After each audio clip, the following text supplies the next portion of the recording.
গত 3 দিন আগে যারা ছাত্রলীগ যুবলীগের মিছিল করেছে তারাই ভাঙচুরটা করেছে। বাংলাদেশ জাতীয়তাবাদী দল কোনো আক্রোশের রাজনীতি করে না, বাংলাদেশ জাতীয়তাবাদী দল প্রতিহিংসার রাজনীতি করে না। এই পরিবারকে দেখভাল করার জন্য জাতীয়তাবাদী পরিবার সবসময় তাদের পাশে থাকবে।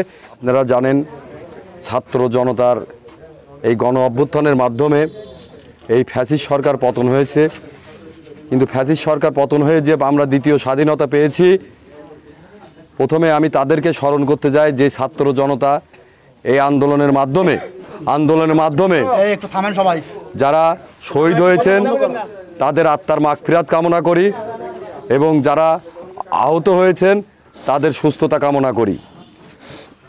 আপনারা দেখেছেন বাংলাদেশের প্রতিটি থানায় জেলায় অনেকেই ঢাকায় আন্দোলনে নিহত হয়ে শহীদ হয়েছেন। তার সেই ঘটনায় কুমারখালী উপজেলার শিলেদা ইউনিয়নের আলমগীর কসবা গ্রামে আলমগীর নামের এই ছেলেটা শহীদ হয়েছে। এই ছেলেটার শহীদ পরিবারের পাশে আমাদের দেশনায়ক আগামী দিনের রাষ্ট্রনায়ক জনাব তারেক রহমানের নির্দেশে আর আমাদের খুকসা কুমারখালীর গণমানুষের নেতা বারবার নির্বাচিত সাবেক পৌর মেয়র আলহাজ আনসার প্রামাণিকের সহযোগিতায় এবং দিক নির্দেশনায় আজ এই শহীদ পরিবার আলমগীর পরিবারের পাশে আমরা সাধারণ ছাত্র, কুমারখালী ছাত্র দল, যুব দল, স্বেচ্ছাসেবক দল এবং বিএনপির নেতৃবৃন্দ আমরা এসে তাকে সহযোগিতা করছি।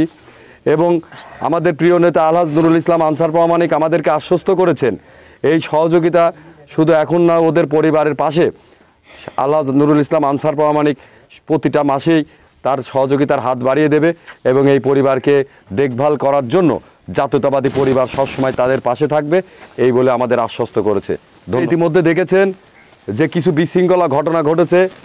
আপনার এই ফ্যাসিস্ট সরকার পতনের হওয়ার পর থেকেই এই বিশৃঙ্খলাগুলোর যখনই আমাদের নেতা আগামী দিনের রাষ্ট্রনায়ক জনাব তারেক রহমান দেখেছে, সঙ্গে সঙ্গে প্রেস লিস্ট করে আপনার আমাদের দলীয় প্রেস লিস্ট করে প্রতিটা মসজিদ, মন্দির, মাদ্রাসা, গির্জা এবং সমস্ত কিছু দিনভর রাতভর পাহারা দিচ্ছে।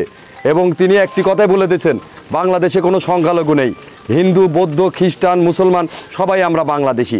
এতেই প্রমাণ হয় বাংলাদেশ জাতীয়তাবাদী দল কোনো আক্রোশের রাজনীতি করে না, বাংলাদেশ জাতীয়তাবাদী দল প্রতিহিংসার রাজনীতি করে না, বাংলাদেশ জাতীয়তাবাদী দল প্রতিশোধের রাজনীতি করে না। এটা আমাদের নেতার নির্দেশ। কোনো প্রতিশোধ নাই, প্রতিহিংসা নাই। আমরা এই দেশটাকে নতুন করে সুন্দরভাবে গড়ব ইনশাল্লাহ। প্রশ্নই আসে না।